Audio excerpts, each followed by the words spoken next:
알아서 누가 좀 찍어주면 좋겠는데 말이야. 아무튼 자, 응용도의 동화 문제. 자, 문제에서 동화라고 하는 단어를 보면 제일 먼저 떠올려야 되는 건 머릿속에 거미줄이 치기 시작해야 되는 거야. 그 거미줄이라고 하는 건 정보의 네트워크를 말하는 거죠. 자, 동화하면 일단 기본적으로 자음동화, 모음동화, 자음과 모음 사이의 동화라는 개념이 존재한다. 자음동화로 비음하나 유음하를 배웠고, 모음동화로 이모음, 역행동화가 있는데 이거 사용되지 않는다고 했었지? 여기서는 구개음화 배웠었고요. 그리고 이 녀석들은 또 머릿속에서 좋은 위치를 유지한 채 좋은 방법을 바꾸는 그 얘기도 떠올라야 되고, 대표적인 예문들도 떠올라야 되고, 유음화의 유음화의 예외들도 떠오르고, 이렇게 되게 여러 가지 네트워크들이 머릿속에서 막 조직을 하면서 제가 나가면 되나요? 이러면서 손을 들고 있는 준비 해주셔야 됩니다. 그러면서 더 읽어보는 거지. 동화는 그것이 일어나는 방향에 따라서, 지금 이거는 동화를 구분하는 문제구나. 동화의 구분 기준, 첫 번째로 방향에 따른 기준을 말하고 있어. 그래서 우리 방향을 보면 이 다음을 읽지 않아도 여러분들의 머릿속에는 이런 단어가 떠올라야 돼, 진짜. 뭐? 순행동화, 역행동화, 그리고 마지막 상호동화까지요. 오케이? 순행동화, 역행동화 그 개념 다시 한번 점검해 봅시다. 순행동화라고 하는 건 여기 예문에 길룬이 나왔죠? 발음의 결과는 길룬이야. 그럼 이 얘기는 앞에 있는 리을이 뒤쪽에 있는 니은을 리을로 바꿔준 거지. 방향을 따져보면 앞에 녀석이 뒤에 녀석을 바꿔준 거야. 그래서 화살표를 순행, 오른쪽으로 그리게 되고요. 역행의 케이스로는 여기 있는 예문 뭐가 없나? 날로 들어갔네? 그치? 난로. 발음해보면 날로라고 발음이 되죠. 그럼 이 녀석은 뒤쪽에 있는 리을이 앞에 있는 니은을 리을로 바꿔놓았네? 뒤에 있는 녀석이 앞에 있는 녀석을 바꿨으므로 화살표를 뒤집어 버릴 수 있고, 이걸 역행이라고 부를 수 있겠지. 그러면 여기 지문에서 근데 이 두 개만 구분하면 되는 거야. 그래서 여기서 풀면 끝나는 건데, 이런 문제 풀 때 주변 지식 한 번 더 점검을 해야겠죠. 상호동화도 점검합시다. 상호동화는 서로가 서로에게 영향을 주는 관계인 예문. 대표적으로 이런 단어가 있죠.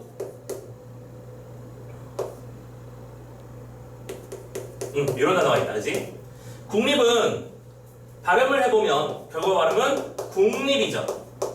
오케이?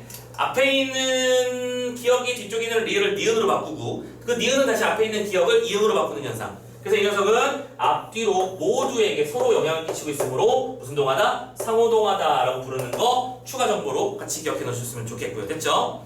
근데 이것만 있는 거냐? 이 말 나온 김에 동화의 어떤 종류 구분 개념을 한 번 더 추가적으로 한번 살펴보도록 할게요. 자, 동화는 일단 두 번째, 그 동의 일치의 정도. 일치의 정도에 따라서 완전 동화라는 개념과 불완전 동화, 제대로 써줄게.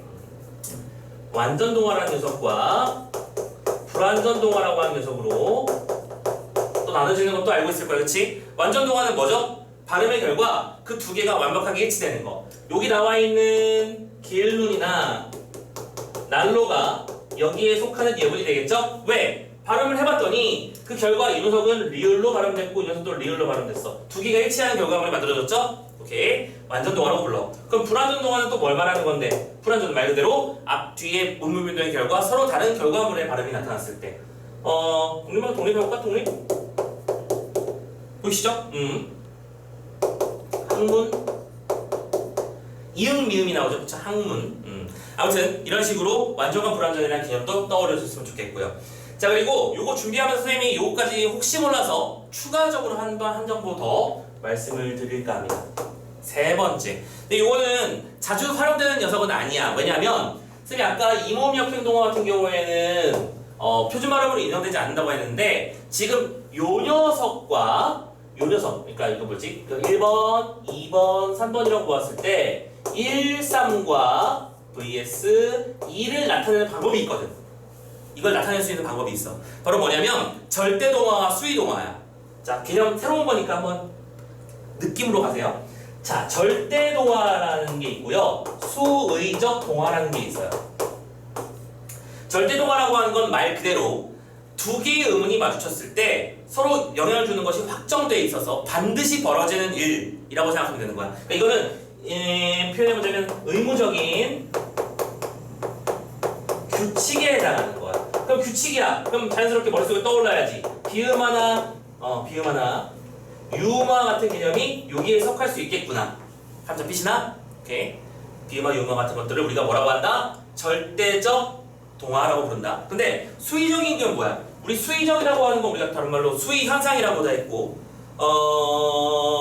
우리 문장의 짜임 얘기에서도 수의 성분이라고 하는 단어 들어본 적 있었지? 오케이? 꼭 필요하지는 않은, 그러니까 의무가 아닌 거야. 이거는 이렇게 쓰는 게 차라리 낫겠어. 난 의무가 아닌 거야. 그럼 반드시 그럴 필요가 없는데 그렇게 하는 것이니까 사람들이 그게 표준 규칙이 아닌데도 하는 걸 말하는 거겠지. 그러니까 이게 바로 이모음 역행동화를 말하는 것이야. 이모음 역행동화가 뭐 있었냐면 예를 들어 어미를 애미라고 하거나, 그치? 그 다음에 손잡이를 손제비라고 발음하는 경우 같은 것들이 있지. 뒤쪽에 있는 이 발음이 앞에 있는 녀석에 이게 영향을 준다라고 생각하시면 되고요. 아무튼 혹시 몰라서 이 개념도 같이 정리를 해드려 봤습니다. 이게 보기로 나올 수도 있으니까 이 동화도 여러 가지 시스템 머릿속에서 정리해 놓길 바라고, 이거 말고 또 다른 정보들도 같이 정리해 놓길 바란다라고 말씀을 드리고요. 자, 문제는 이래도 되나 싶을 정도로 쉬워. 이미 요 두 개에서 이미 게임은 끝났잖아, 그치? 요 안에서 문제가 출제됐으니까요. 볼까요? 해보면 돼. 혼란 쓸까? 혼란 발음의 결과는 발음만 쓰자. 1번 발음은 홀란이야. 뒤에 있는 녀석이 앞에 있는 녀석을 바꿨지? 무슨 애? 역행이잖아, 그치? 두 번째 2번 쪽문 발음의 결과는 쪽문이죠. 그럼 이 녀석은 뒤에 있는 미음이 앞에 있는 기억을 이음으로 바꿨지. 뒤가 앞을 바꿨으니까 역행. 세 번째 불놀이 불놀이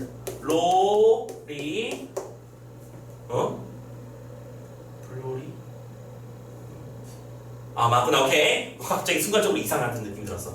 불놀이는 불놀, 즉 미음이 리을로 바뀐 케이스야. 그러면 앞에 있는 녀석이 뒤에 있는 녀석을 바꾼 거니까 수행동화라고 보시면 되겠고, 네 번째 흙냄새 흙냄새.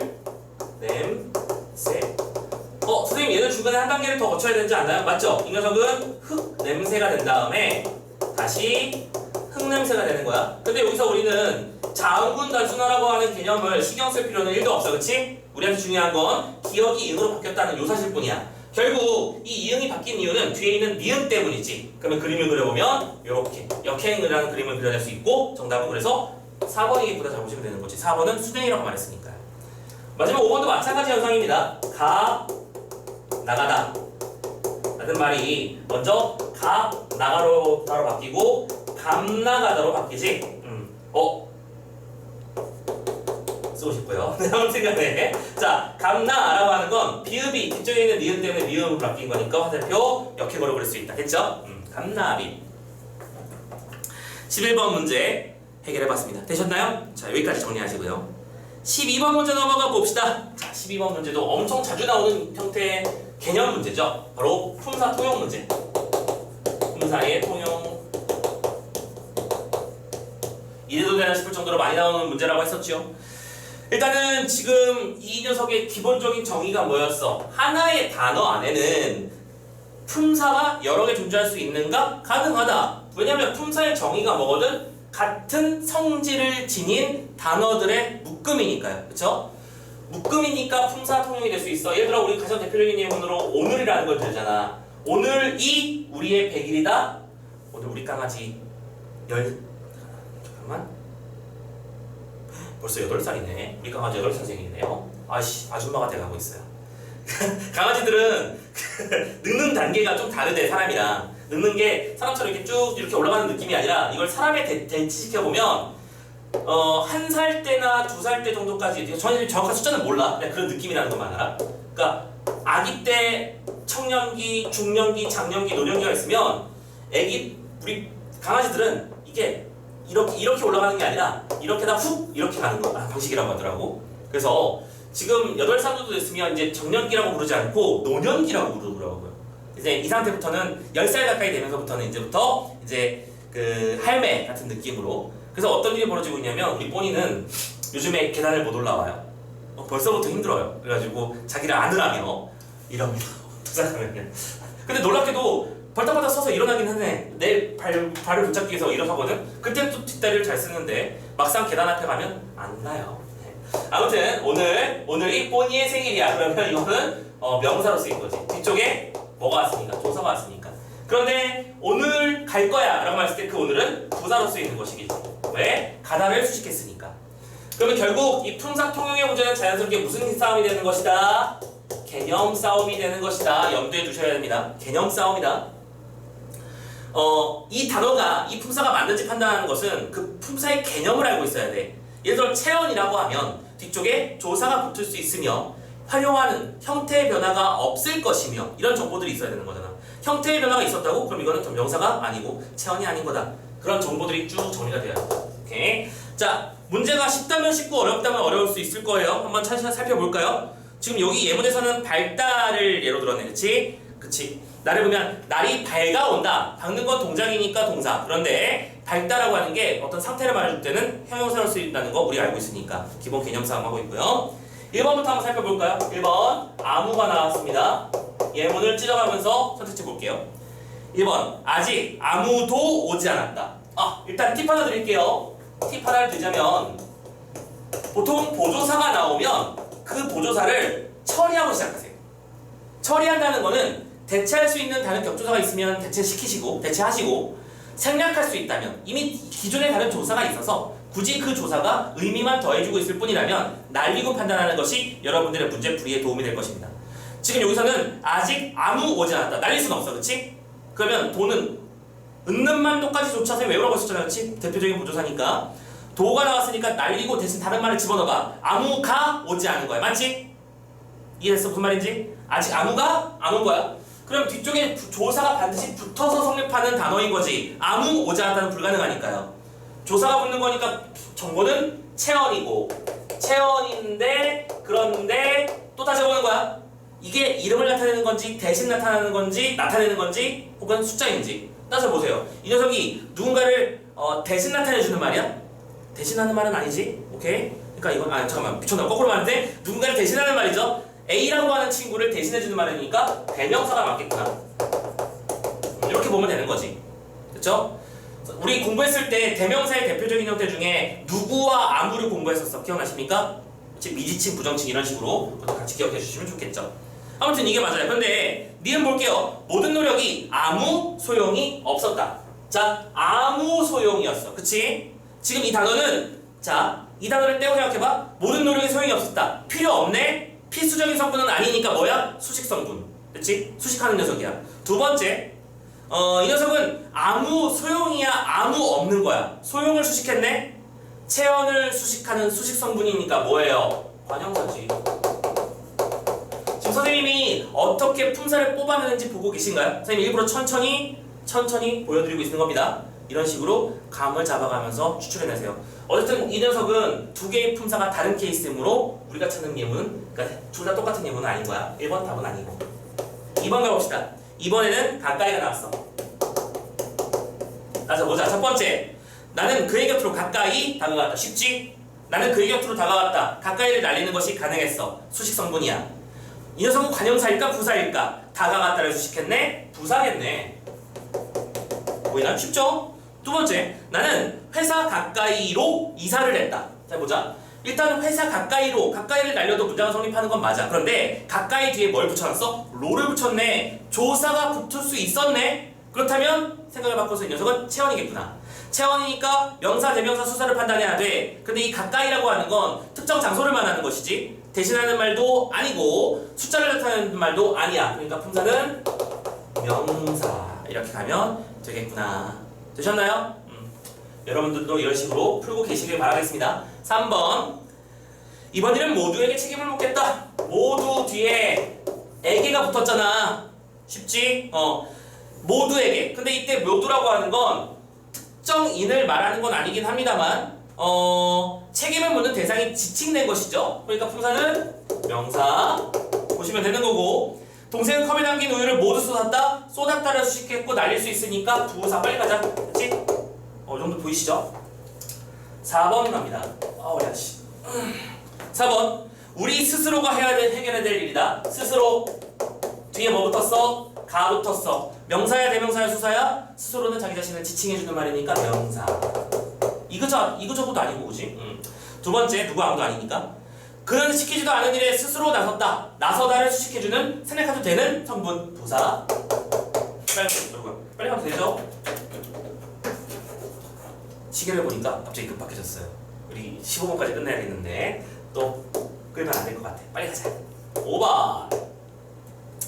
나는 친구에게 오늘 며칠인지 물어봤다. 며칠. 형태소 분석 볼래? 며칠 플러스 이다 플러스 니은지지 보여? 오케이? 며칠인지는 이렇게 분석이 돼야 돼. 뒤에 뭐 붙었어? 서술격 조사 붙었지? 됐냐? 이거 뽑아낼 수 있어야 됩니다. 며칠이다인지인 거지, 그치? 며칠인지야. 그럼 이쪽에 앞에 있는 녀석은 체언이야.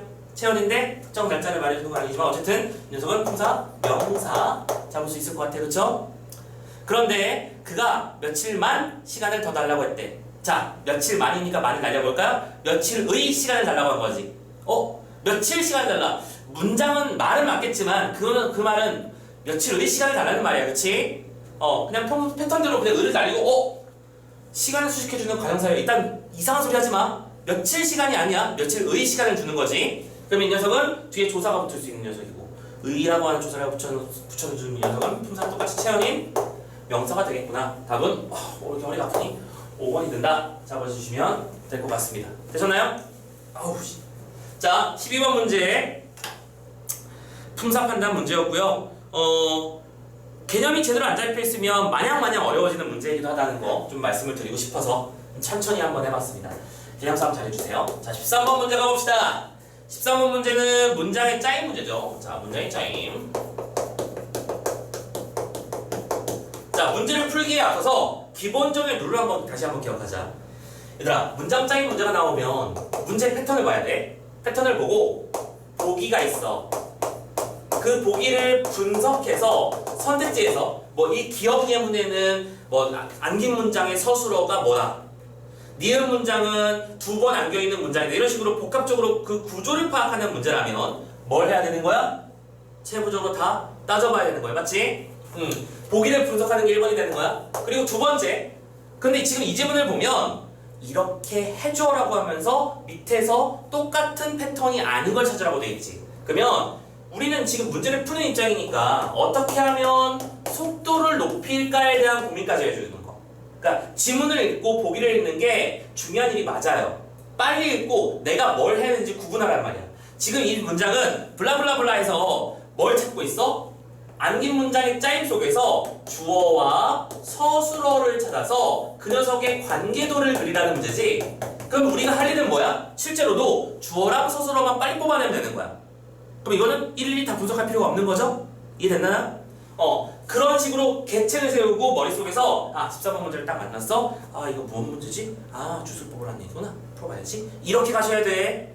선생님이 이렇게 알려줬다고 그걸 다 문장을 이 책은 형이 나에게 준 선물이다 하면서 이는 관형어, 책은 뒤쪽에 은이 붙었으니까 주어 이런 거 하지 마시라는 얘기입니다. 아시겠죠? 고3이에요. 응용하세요. 네. 자, 예문은 넘어가고 선택지를 바로 가도록 합시다. 1번부터 선택지의 내용을 살펴볼게요. 이 책은 형이 나에게 준 선물이다. 자, 문장 짜임 문제야. 그러면 우리가 제일 먼저 해야 되는 일이 뭔지는 알고 있잖아. 뭐부터 뽑아내야 돼? 서술어부터 뽑잖아. 서술어 뽑아내봐. 형이 나에게 빨간색으로 쓸까? 준 선물이다. 서술어 2번 나왔어. 오케이? 견문장 맞지? 판단됐어. 그러면 우리가 할 일은 그 다음 단계는 뭐예요? 잠깐만, 이거 두 개를 색을 이렇게 바꿀게. 준, 첫 번째 나오는 건 노란색으로 하고 선물이다 두 번째 나오는 걸 빨간색으로 바꿀게요. 자, 이 녀석기에 대응되는 주어 찾기야. 그치? 자, 주어 찾아봅시다. 자, 먼저 주다에나 원래는 가로를 묶을 거야 우리는. 그치? 그래놓고 이걸 관형어라고 부르겠지? 그러면 준 건 누가 준 거야? 형이 준 거지. 형이 주다. 됐어?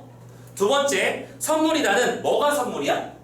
책은, 즉 책이 선물이지. 됐어? 그럼 따져봤을 때 문장의 구조를 딱 이렇게 잡아주시면 형이 주다, 책이 선물이다 관계도 그려낼 수 있고 세 글자 성분은 없으니까 네모 올곧이 집어넣을 수 있겠지. 1번 문제 없음. 이거 빨리 넘어가야 된다는 얘기야. 되셨나요? 지금 선생님은 이 문제를 풀면서 뭘 보여드리고 있다? 문제를 풀 때 속도를 올리기 위한 고민들의 결과가 나타나는 방식을 보여주고 있다. 2번 가자. 아이는 아빠와 다르게 꽃을 좋아했다. 서술을 찾아줘. 아이는 아빠와 다르다. 꽃을 좋아했다.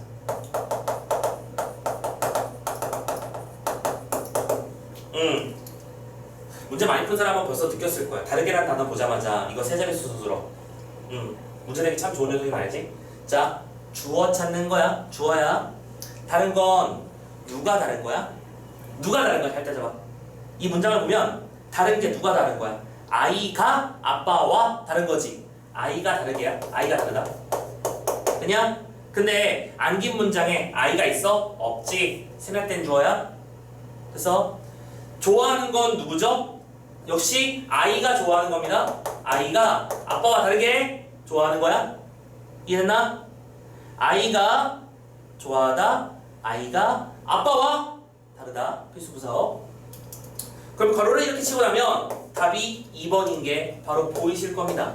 됐죠? 아빠와 다르다라고 하는 문장의 수선은 맞지만 다르다를 수식하는 아빠와는 문장의 주어가 아니라 뭐예요? 부사어죠. 됐죠? 2번이 정답. 3번. 사람들은 태풍이 빨리 지나가기만을 기다렸다. 자, 3번님 또 가봅시다. 이번엔 새로 올라온 태풍 이름이 뭐랬지? 하이난? 아니었는데 뭐였지? 하이난 또 뭐야? 마이삭? 뭐라 했어요? 동해안으로 지나간다던데? 다행히 큰 탈은 없었으면 좋겠고요. 네. 자, 태풍이 빨리 지나가다지, 그치? 지나가기 많은 필요 없지만 쓸게. 그리고 다음은 기다렸다. 따져보자. 뭐가 지나가는 거야? 태풍이 지나가는 거야, 그치? 태풍이 지나가다. 그리고 기다린 건 누구예요? 사람들이 기다린 거지? 사람들은인가? 사람들은. 태풍이 지나갔다. 태풍이도 안긴 문장에 살아있죠? 안 어렵죠? 쉽게 했으면 좋겠습니다. 4번. 우리가 그동안 앞에서 연습했던 문제의 난이도에 비하면 굉장히 쉬웠으면 좋겠어요, 진짜로. 4번. 정부에서 행사를 예정대로 진행한다고 발표했다. 딱 보자마자 주어 조심해야겠다는 느낌이 오지 않니? 에서 나왔잖아. 주격조사에서. 시험에 나오면 골 때릴 거라고 했었습니다. 보시면 일단은 문장의 서술을 찾아주면 진행한다고. 그리고 또 서술은 또 뭐 있니? 발표했다.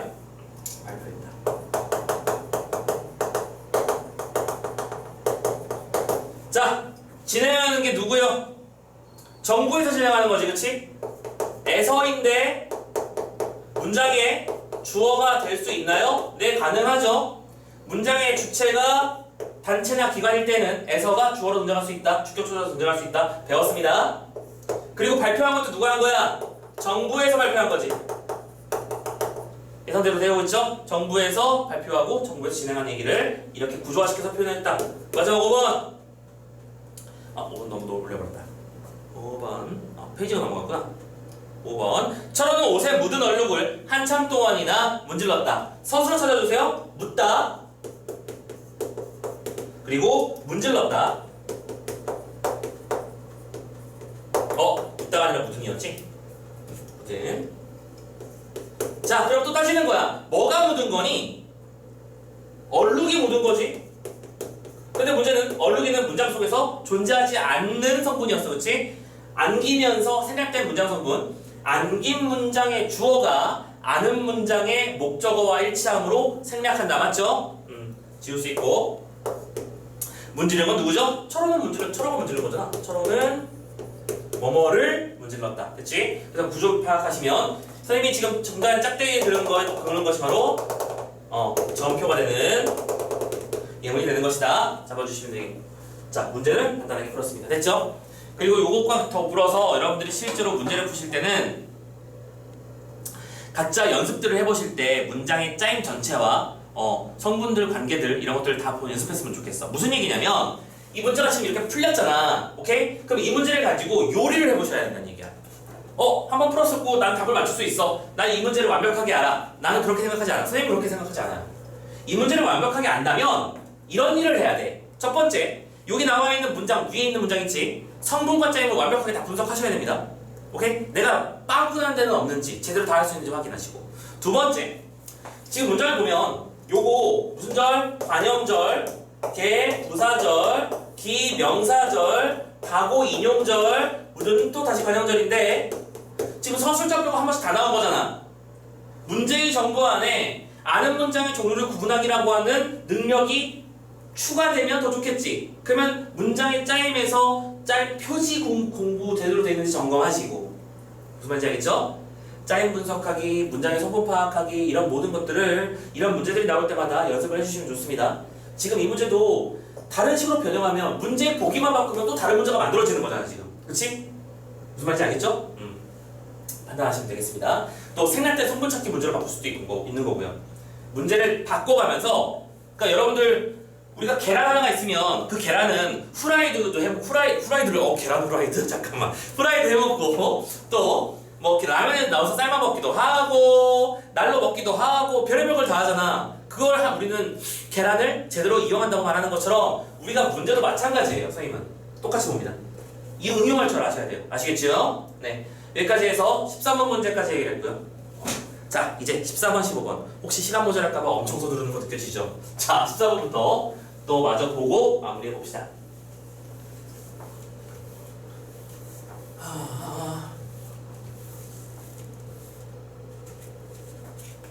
자, 한 번만 더 지우자.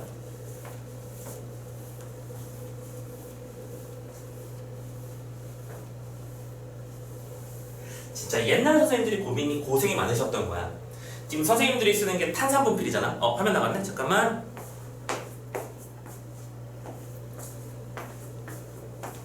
옛날 선생님들은 탄산분필이 아니라 그냥 백묵을 쓰셨지.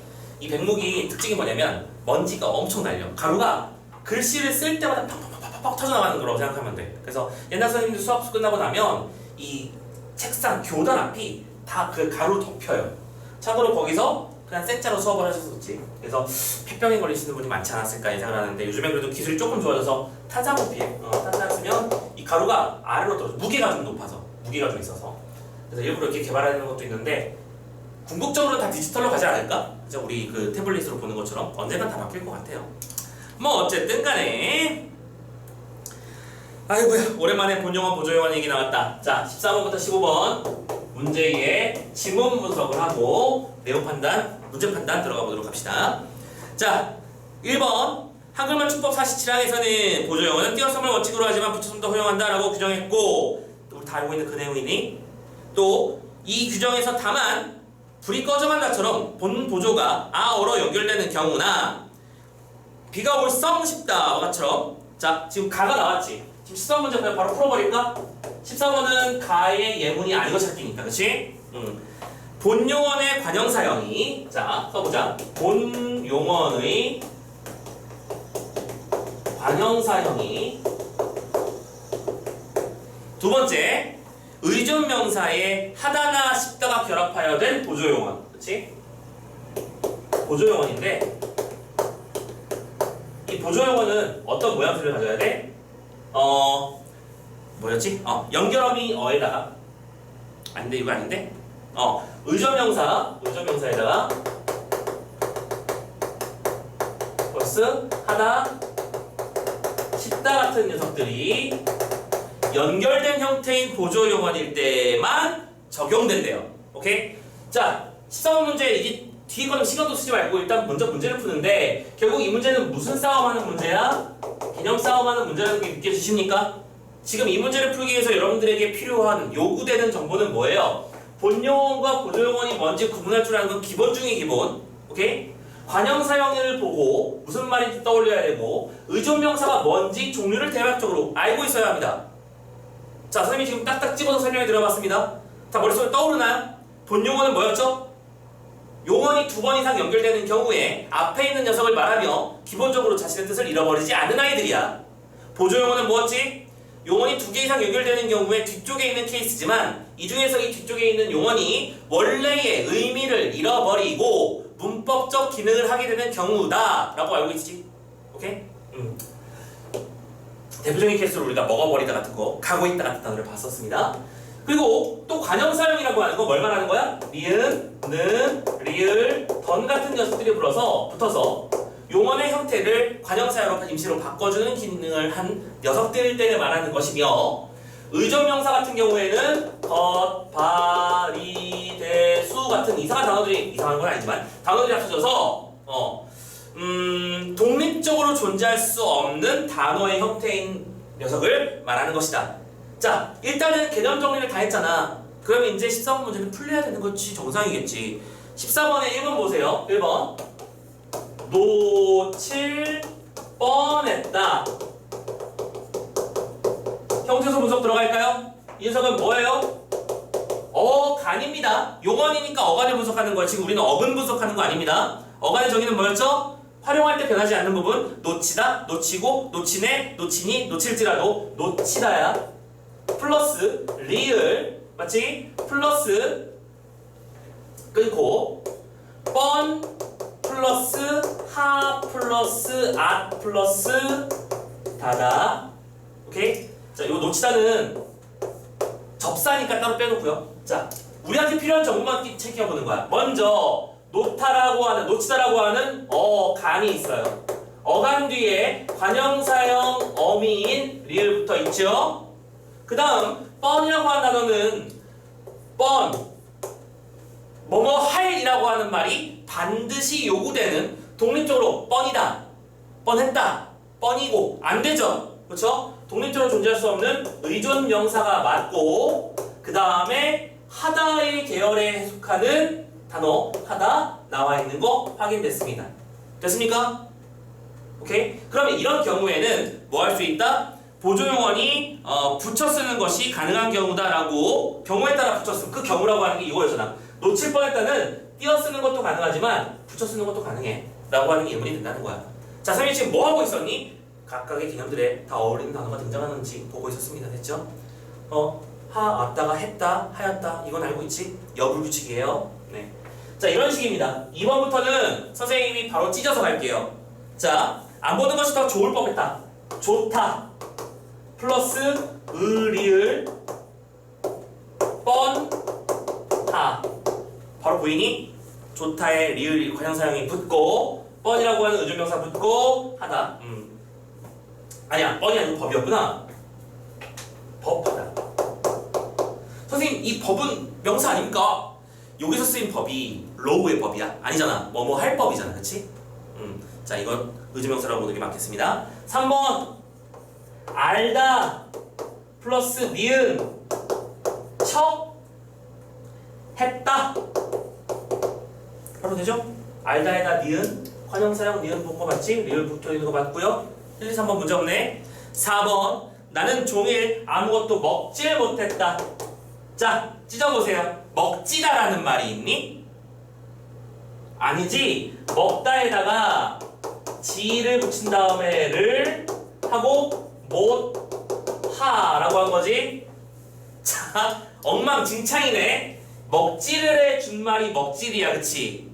오케이? 그럼 이때 르이 관형사형 어미냐? 아니죠. 이거 조사잖아. 4번이네. 오케이? 그럼 먹질 못하다는 어떻게 해야 돼? 띄어 쓰는 게 맞겠지. 먹질 띄고 못 띄고 못하다 라고 하는 하나의 단어 보시면 되겠죠. 됐습니까? 자, 4번 정답인 거 봤고요. 5번 내릴 뜻도 맞아 판단해 보면 내리다 플러스 리을 끊고 듣다. 관계도 보이시죠? 선생님이 필요한 것들만 바로 뽑아서 설명해 드렸는데 1번 예문을 보면서 이렇게 뽑아내는 것이 맞고 이거 결국 개념 싸움 문제로구나 판단해 주셨으면 좋겠습니다. 괜찮죠? 자, 이제 대망의 15번 보고 마무리합시다. 참고로 15번 문제는 순서를 바꿔서 풀게요. 이거는 선생님이 이 얘기를 해드리고 싶어. 뭐냐면 이거 독서 문제화된 문법 문제야. 이거 문법 문제라고 보기보다는 오히려 독서 문제에 가깝다고 보는 게 더 맞다고 선생님은 생각해. 왜냐? 이거 무슨 문제거든? 일치 불일치거든. 이거 그 문제잖아. 지금 예문 보시면 봐봐. 기억부터 미음까지 예문을 들어놓고 윗글을 바탕으로 보기를 설명하라 라고 돼 있지. 근데 그 윗글의 내용들을 가만히 보면 뭔가 단락이 되게 많다. 그죠? 자, 윗글의 내용과 선택지의 사례들을 하나씩 연결해 가면서 선생님이 지워드리겠습니다. 뭘 기준으로 할까? 지문 기준으로 할게요. 지문. 자, 두 번째 단락을 읽었다 치자. 자, 두 번째 단락입니다. 가보자. 그런데 이런 조건을 충족한다고 해도 몇 가지 예외가 있어. 그 예외 첫 번째, 연결어미 어에 보조용언 지다나 하다가 오는 경우. 연결어미 어에 플러스 그 다음에 되다나 지다나 하다였구나. 뭐뭐 지다 하다가 오는 경우에는 여기에 속한다고 볼 수 없어. 예외야. 거기 띄어쓰기 하지만 붙여 쓰는 것들을 허용해주진 못해. 자, 밑에 있는 예문들 한번 살펴볼까? 예문 중에서 몇 번을 보면 될까? 2번 보자. 2번을 보면 늦추다 플러스 지다지. 보여? 어가 있고 연결어미 있고 지다 나왔잖아. 그럼 이런 경우에는 2번 띄었으면 안 되는 게 맞지? 그냥 하나씩 연결을 했어. 그러니까 지금 이 기본절을 물론 문법 문제고 문법 지식이 필요해. 이게 연결어미라는 거 알고 있어야 되고요. 그렇지? 하지만 거의 독서화된 문법 문제라는 거. 이런 스타일을 적용을 하자.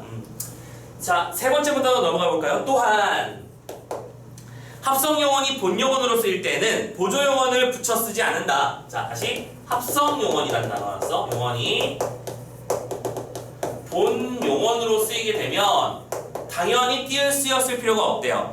자, 일단은 합성용언이라는 단어를 또 이해해야 되겠네. 합성용언은 두 개 이상의 용언, 즉 단어가 합쳐져서 새로운 하나의 단어를 만들어내는 케이스야.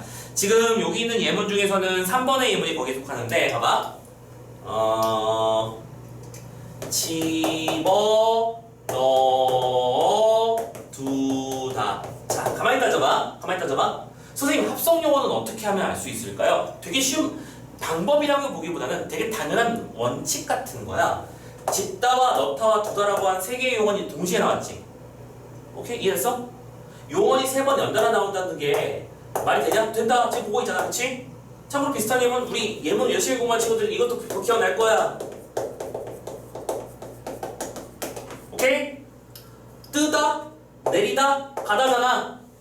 그러면 이럴 때 우리는 뭐라고 판단하느냐? 앞에 있는 이 두 개의 덩어리가 하나의 단어라고 판단하자는 거야. 이걸 합성용언이라고 불러.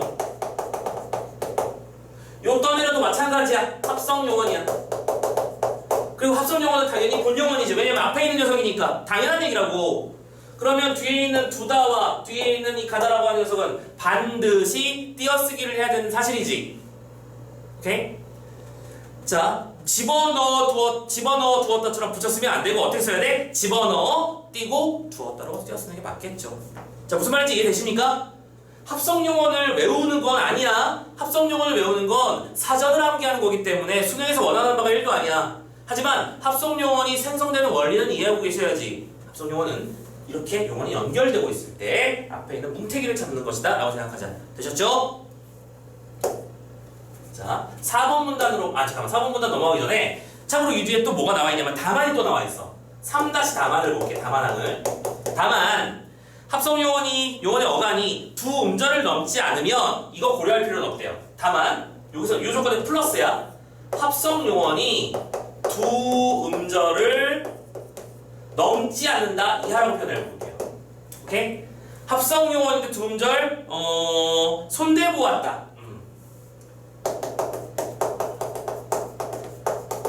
바로 답이 보이실란가 모르겠어. 그치? 손대다 보다. 오케이? 손대다. 그러니까 지금 이게 손을 대서 보는 건 아니잖아. 손을 댄 다음에 보는 거 이렇게 보는 거 아니잖아. 그치? 손대 보는 건 하나의 단어일 거야. 합성용언일 거야. 다만 근데 요 녀석 같은 경우에는 4번 손대 보았다. 붙였으면 안 되는 것이 맞지 원래는. 그치? 손대다 플러스 보았다니까. 근데 이 녀석 경우에는 두 음절의 이하의 케이스에 속하는 것이니까 뭐 하면 돼? 붙여 쓰는 것을 허용할 수 있겠지. 그러니까 이건 안 되는데 다만 또 얘는 돼. 이렇게 말하고 있는 거야. 예외가 어렵죠?